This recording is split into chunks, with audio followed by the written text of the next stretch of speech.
মতিঝিলে ইসলামী ব্যাংকের প্রধান কার্যালয়ে গুলিবর্ষণের ঘটনা ঘটেছে। কমপক্ষে 5 জন গুলিবিদ্ধ হয়েছেন, কয়েকজন আহত হয়েছেন।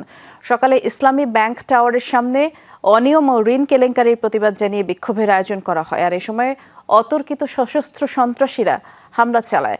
প্রত্যক্ষদর্শীরা জানিয়েছে শতাধিক মানুষ হঠাৎ করেই ব্যাংকটির প্রধান কার্যালয়ে ঢোকার চেষ্টা চালায় আর বাধা দিলে এলোপাতাড়ি গুলি চালায় অস্ত্রধারীরা। এ সময় গুলিবিদ্ধ হন গার্ড শফিউল্লাহ সর্দার, অফিসার আব্দুল মামুন, আব্দুর রহমান ও বাকিবিল্লাহ।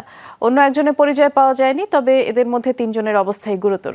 গত বৃহস্পতিবার ইসলামী ব্যাংক থেকে পদত্যাগ করেন অতিরিক্ত ব্যবস্থাপনা পরিচালক কায়সার আলী। ব্যাংকারদের অভিযোগ, এই হামলায় এস আলম গ্রুপের সম্পৃক্ততা রয়েছে।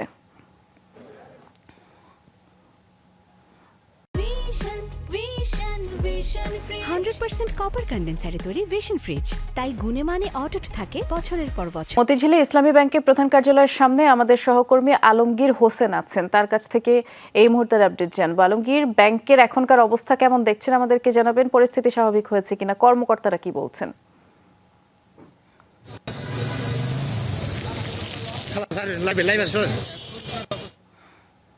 এবং সমাবেশ করেছেন ব্যাংকের কর্মকর্তা কর্মচারীরা।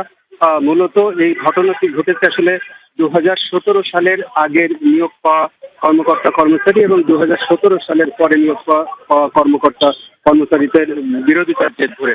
আপনি জানেন যে এই পদ পরিবর্তনের পর থেকেই 2017 সালের আগে যারা এই ব্যাংকে নিয়োগ পেয়েছেন তারা মূলত গেল কয়েকদিন ধরে বিক্ষোভ করছেন এবং 2017 সালে যখন এই ব্যাংকটি দখলে হয় এবং তারপরে যাদেরকে নিয়োগ পাওয়া হয় এবং বিশেষ করে এস আলমের যেসব সুবিধাভোগী কর্মকর্তা কর্মচারী রয়েছে তাদেরকে ব্যাংক থেকে বের করে দেওয়ার দাবিতেই তারা গেল কয়েকদিন ধরে বিক্ষোভ করছেন। এবং এরই মাঝে এই ব্যাংকের কর্মকর্তা কর্মচারীরা যেটা জানিয়েছেন যে তারা যেটি মনে করছেন, যেটি বলছেন যে তারা একটি নির্ভরযোগ্য খবর ছিল তাদের কাছে যে এস আলমের বাহিনী আজ আবার তাদের ব্যাংক পুনর্দখলের জন্য আসবে এবং সেটিকে প্রতিহত করার জন্য তারা সকাল থেকে ব্যাংকের সামনে এসে জড়ো হন এবং নানা ধরনের স্লোগান দিতে থাকেন। এবং এরই এক পর্যায়ে আসলে 2017